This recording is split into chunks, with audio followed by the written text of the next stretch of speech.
Box Library, Robin Hood. This is Robin Hood. He lived a long time ago when there were many forests in England. Like most other people of the time, Robin earned his living from the land. But this was becoming more and more difficult, with the evil sheriff of Nottingham taking all the land he could for himself.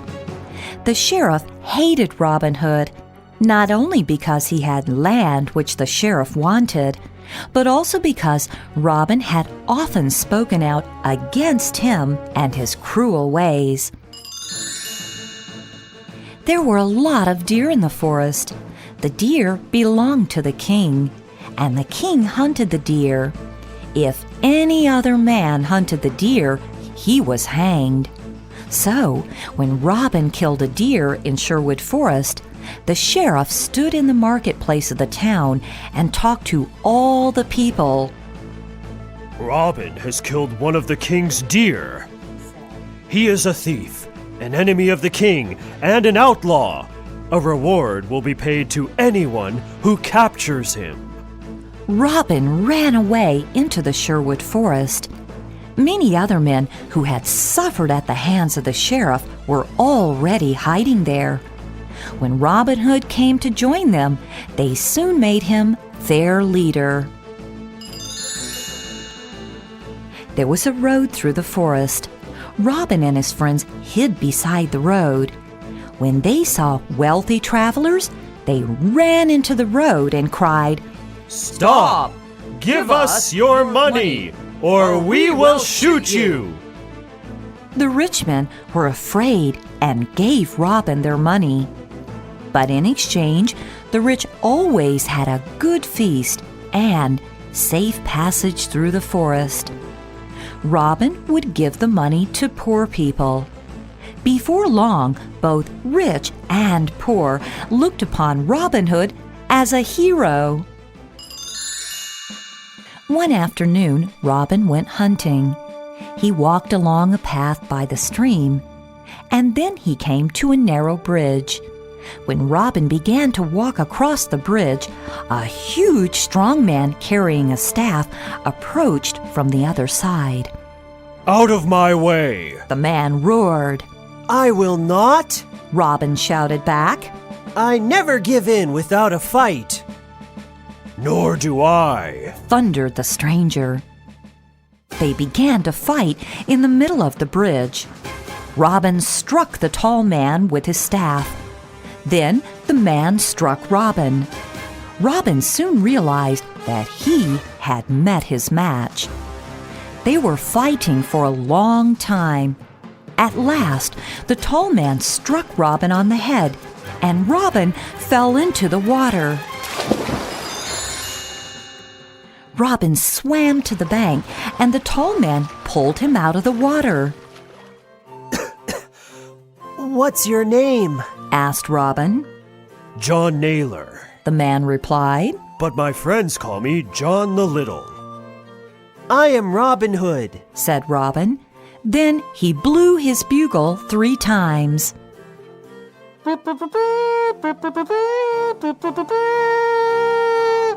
And 20 men with bows and arrows came out of the forest. "These are my men," said Robin. "We are all outlaws. Will you join us?" "Yes, certainly," replied the tall man. "I was on my way to join you when we met."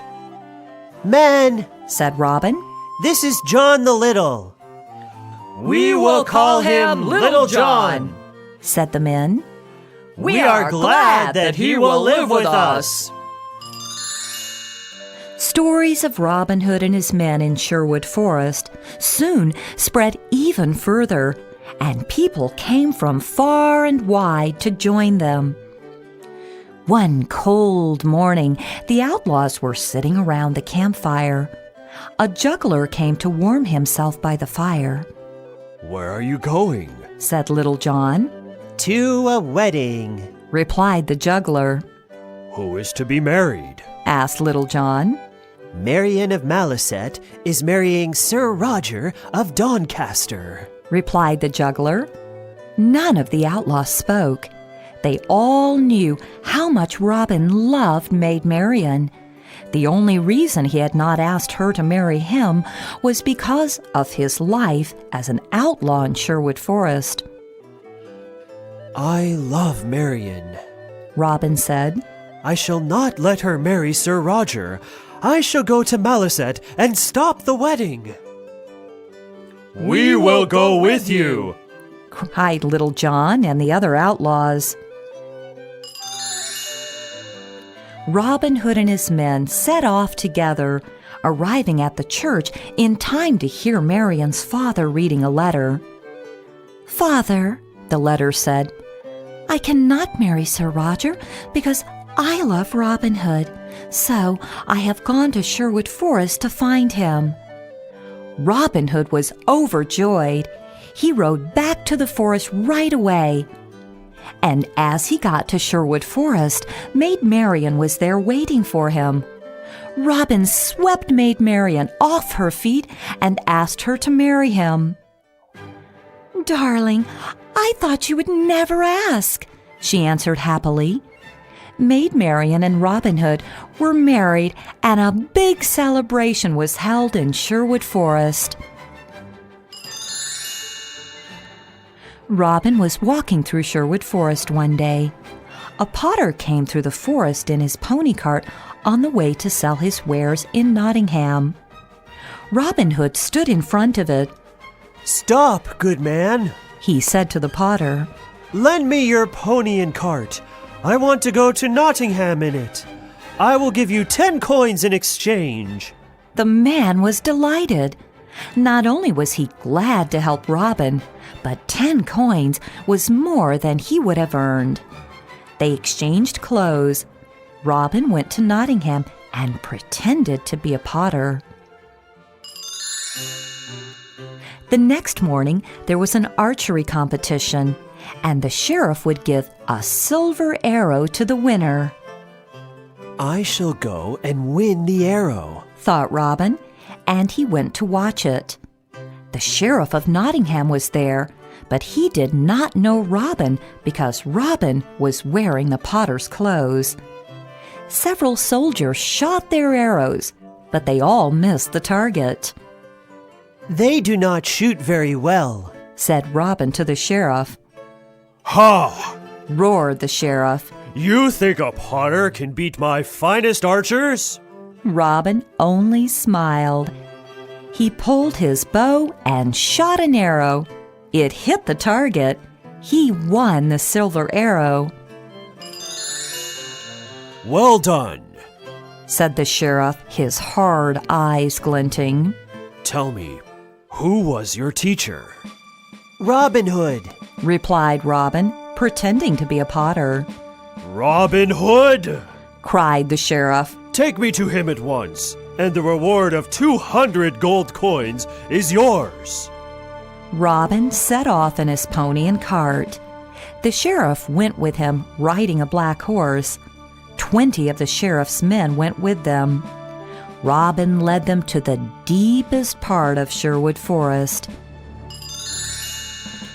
There were a lot of trees, and it was very dark. The sheriff and his men were afraid. "Where are we going?" they asked. Robin Hood laughed. He blew his bugle.